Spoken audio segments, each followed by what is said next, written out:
When forever wasn't enough, the cafe windows reflected the city lights like scattered diamonds across dark water. Inside, time seemed to move differently, as if the universe understood that some moments deserved to stretch just a little longer. Before shattering completely, Elena reached across the small table, her fingers trembling as they touched Marcus's face. He leaned into her touch instinctively, the way he had 1,000 times before, his eyes closing against the weight of what was coming. The warmth of her palm against his cheek felt like both a blessing and a curse, a reminder of everything they were about to lose. "I need you to look at me," she whispered, her voice barely audible above the gentle hum of conversation around them. "Please, Marcus, just look at me." He did finally, and the pain in his dark eyes nearly broke her resolve. They'd chosen this public place, deliberately neutral ground where neither of them could fall apart completely, where the presence of strangers would force them to maintain some semblance of composure. But now, sitting here in the golden glow of pendant lights, surrounded by people who had no idea they were witnessing an ending, Elena wondered if they'd made a terrible mistake. "I don't know how to do this," Marcus said, his words catching in his throat. "I've been trying to find the right thing to say for weeks now, and there's no right way to walk away from the person who became your whole world." Elena's smile was soft but devastated. "Then maybe that's your answer. Maybe there isn't a right way because this is wrong. All of it." They'd met 4 years ago at a friend's wedding, one of those impossibly romantic meetings that people write about in novels and dismiss as too perfect to be real. Elena had been sitting alone at a table, absently stirring her champagne, when Marcus had appeared beside her with that crooked smile and asked if she believed in fate. She'd laughed and said she believed in coincidence, and he'd spent the rest of the night trying to change her mind. By the end of the evening, she was halfway there. By the end of the month, she was completely convinced. Marcus had a way of making everything feel inevitable, like their story had been written in the stars long before either of them was born. He'd quote poetry he claimed to have memorized just for her, though she suspected he looked them up on his phone. He'd leave notes in her coat pockets for her to find days later. He'd call her at midnight just to say he'd been thinking about her and couldn't sleep. For 3 years, they built something beautiful. They talked about forever the way other people talk about the weather casually, confidently, as if it were the most certain thing in the world. They picked out names for children they hadn't conceived yet. They argued about whether their future house would have a garden or a pool, whether they'd get a dog or a cat or both. They planned a life together in such vivid detail that Elena could close her eyes and could feel the weight of a wedding ring on her finger, could hear the sound of small feet running through hallways that didn't exist yet. And then, slowly, everything began to crack. It started small. Marcus got the promotion he'd been chasing for years, the one that would finally establish him in his field. It meant longer hours, more travel, less time for late-night phone calls and spontaneous weekend getaways. Elena understood she'd been supportive, proud even. She'd celebrated with him, told him she'd be there when he got back from each trip, that they'd make it work. But making it work became their most used phrase, and somehow that should have been their first warning. Love shouldn't be something you have to constantly strategize around. It shouldn't feel like a military operation requiring coordination and careful planning. Just to spend an evening together.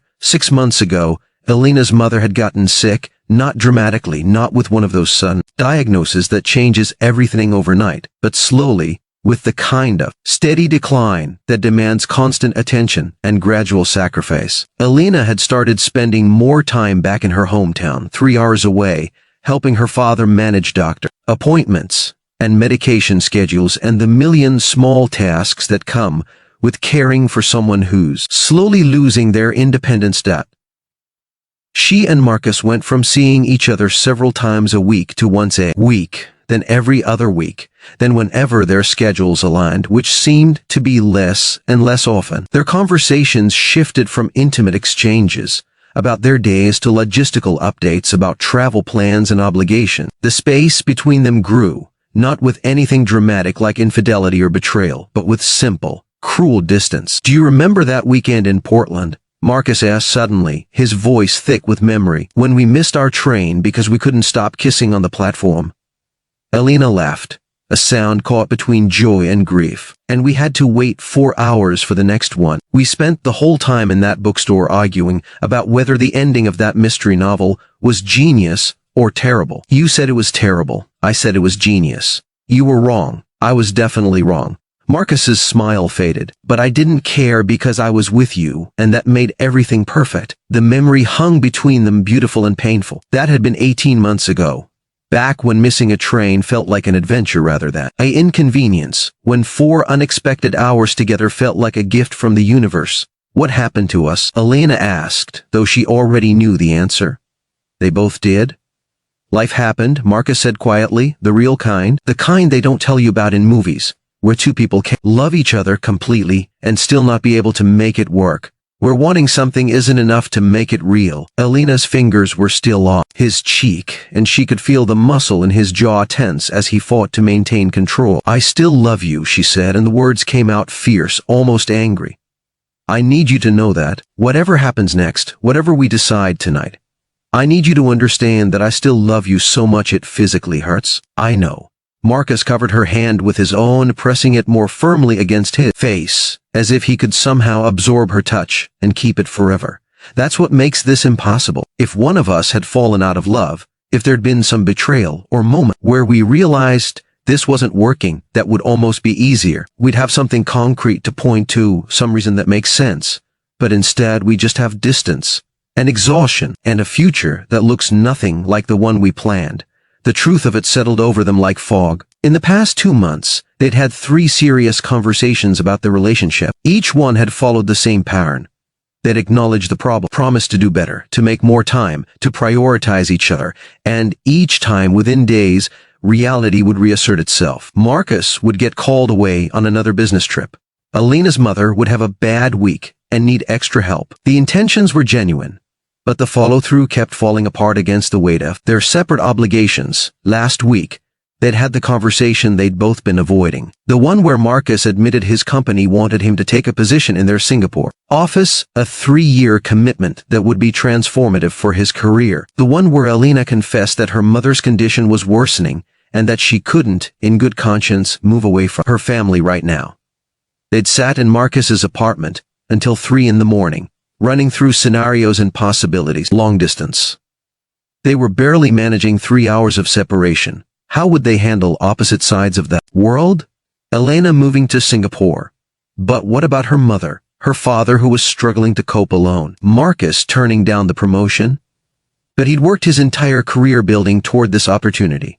Every option felt like asking someone to sacrifice their dreams, their responsibilities, their sense of self, and neither of them wanted to be the reason the other had regrets 10 years down the line. I think, Elena said slowly, choosing her words with the care of someone diffusing a bomb, that we've been holding on to what we were, instead of accepting what we've become. Marcus flinched as if she'd struck him, but he didn't argue. We keep talking about making it work, she continued, but Marcus, we're exhausted. Both of us, we're running ourselves into the ground trying to maintain something that's already slipping through our fingers. And I think maybe the kindest thing we can do for each other is to let go before we end up resenting each other. I could never resent you, he said immediately. Not now, not today, but what about in a year? What about when you're in Singapore throwing yourself into this incredible opportunity but you can't fully enjoy it because you're guilty about the girlfriend back home you never see? Or what about me? Trying to care for my mother while feeling guilty that I'm not supporting you properly. We'll end up becoming obligations to each other instead of choices. And her voice broke. That's not what we deserve. Marcus pulled her hand away from his face but didn't let go, instead gripping it tightly in both of his. I don't want to lose you. The thought of waking up tomorrow and not having you in my life feels impossible. You've been my first call for everything for 4 years. How do I just stop that? I don't know, Elena admitted, tears finally spilling over. I've been asking myself the same thing. How do I see something beautiful and not immediately think about telling you? How do I stop reaching for my phone every time something funny happens? How do I go back to being just Elena instead of Elena and Marcus? They sat like that for a long moment, hands clasped on the table between them, both crying now despite their determination to stay composed. Around them, life continued. Other couples leaned close in conversation. Barista called out orders. Someone laughed at something on their phone. The world was utterly indifferent to the fact that their world was ending. I wish I could hate you, Marcus said, attempting a smile that came out more like a grimace. That would make this so much simpler. I wish one of us had cheated or done something unforgivable. At least then we'd have a reason that makes sense when people ask what happened. What will we tell them? Elena considered this, the truth, I suppose. That we loved each other but life pulled us in different directions. That sometimes love isn't enough when the timing is wrong. People won't understand. They'll say we should have tried harder. That if we really loved each other we'd find a way. Let them say it. They don't have to live our lives. Elena wiped at her tears with her free hand. They don't know what it feels like to be so tired that being in love feels more like drowning than flying. Marcus nodded slowly, accepting this. So what happens now? Do we just walk away, delete each other's numbers and pretend 4 years didn't happen? God, no. The thought made Elena feel physically ill. I don't want to lose you completely. Maybe we need space first. Real space. Not this half-distance we've been doing. Maybe you go to Singapore and throw yourself into that opportunity completely. Maybe I stay here and focus on my family without guilt. And maybe eventually we can find a way to be friends. Not right away, she added quickly, seeing the pain in his expression. But someday, because I can't imagine a world where you're not somehow in it. Friends? Marcus repeated as if testing the word's weight. After everything, we end up as friends. Better than ending up as strangers. Better than staying together until we've wrung every bit of joy out of what we had and replaced it with resentment. He knew she was right. They both knew it, had probably known it for weeks, but hadn't wanted to say it out loud. Saying it made it real. And as long as they didn't say it, they could pretend they were still holding on to something salvageable. When do you leave for Singapore? Elena asked. 3 weeks. There's training first, orientation. I'll be back and forth for the first month, but then, he stopped, unable to finish, then you'll be gone. Yeah. Elena took a shaky breath, steeling herself. Then I think we should make tonight our ending. Clean and clear. No dragging it out. No false starts. Or maybe we can make it work conversations. We say goodbye tonight. And we mean it. The finality of it hit Marcus visibly, his whole body seeming to fold inward. I'm not ready, he whispered. How can I be ready to say goodbye to you? You're not supposed to be ready. I don't think anyone's ever ready for this kind of goodbye. Elena stood, still holding his hand, pulling him gently to his feet. But we have to do it anyway. They stood there in the middle of the cafe, hands clasped between them, memorizing each other's faces. Elena traced every detail, the slight scar above his left eyebrow from a childhood bicycle accident, the way his hair curled just slightly at the nape of his neck. The exact shade of brown in his eyes that she'd never quite been able to describe adequately. I hope Singapore is everything you want it to be, she said softly. I hope you take that city by storm and build something amazing. And I hope, her voice caught, I hope you find someone there who can give you all their time and attention, who doesn't have to split themselves between you and other obligations. Don't. Marcus said roughly, I can't think about that right now. The idea of someone else, he shook his head. Maybe someday, but not now. Not for a long time. Elena nodded, understanding. Your mom is going to be okay, Marcus said, redirecting. She's strong, and she's got you and your dad. And when this is over, when she's stable, and you've got your life back, I hope you do all those things you've been putting off. Travel. Take that writing class you always talked about. Say yes to things just because they sound fun. I will, I promise. They stood there a moment longer, neither wanting to be the first to let go, both knowing that someone had to finally. Elena rose on her tiptoes and kissed him. It was soft and sweet and tasted like salt from both their tears. It was a kiss that said everything they hadn't been able to articulate. Thank you and I'm sorry and I love you and goodbye all mixed together. When they pulled apart, Marcus pressed his forehead against hers. Thank you, he whispered, for 4 years of being the best part of my life. For making me believe in things I didn't think were real. For this, even though it's killing me. Thank you for choosing me in the first place. For 3 years of perfect and 1 year of trying. For loving me enough to let this end before we ruin it. Elena stepped back, her hand sliding out of his. The absence of his touch felt immediate and devastating, like stepping from a warm room into winter. She picked up her coat from the chair, taking her time with each button, drawing out these last few seconds.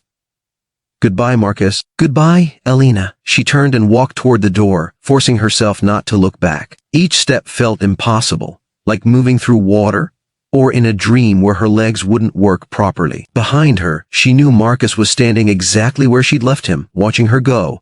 When Elena reached the door and pushed it open, the November air hit her face like a slap, cold and shocking and real. She made it halfway down the block before she had to stop, pressing herself against a building as sobs racked through her body. Outside the cafe, Marcus sank back into his chair, put his head in his hands, and let himself fall completely apart. In the week that followed, they both kept their phones close, fighting the urge to call, to text, to reach out and say they'd made a mistake. But they didn't. Instead, they honored what they'd decided, gave each other the space to grieve and heal and begin moving forward separately. Marcus went to Singapore. Elena stayed with her family, and slowly, painfully, they began building lives that didn't revolve around each other, lives that were smaller, lonely, but somehow more sustainable. Years later, they would both wonder about the what-ifs. They would see something that reminded them of the other, and feel that familiar ache. They would date other people, and find themselves making comparisons they knew were unfair. And sometimes late at night, they would let themselves remember that cafe, that goodbye, and the love that was real enough to let go. But because that was the cruelest truth of all, sometimes love isn't enough. Sometimes the timing is wrong, or the circumstances are impossible, or life pulls two people in directions they can't reconcile. Sometimes the most loving thing you can do is walk away, even when every fiber of your being is screaming to stay. Elena and Marcus had loved each other completely, and that love had been real and true and worth every moment. But it hadn't been enough to overcome everything else. And sometimes that's just how the story ends.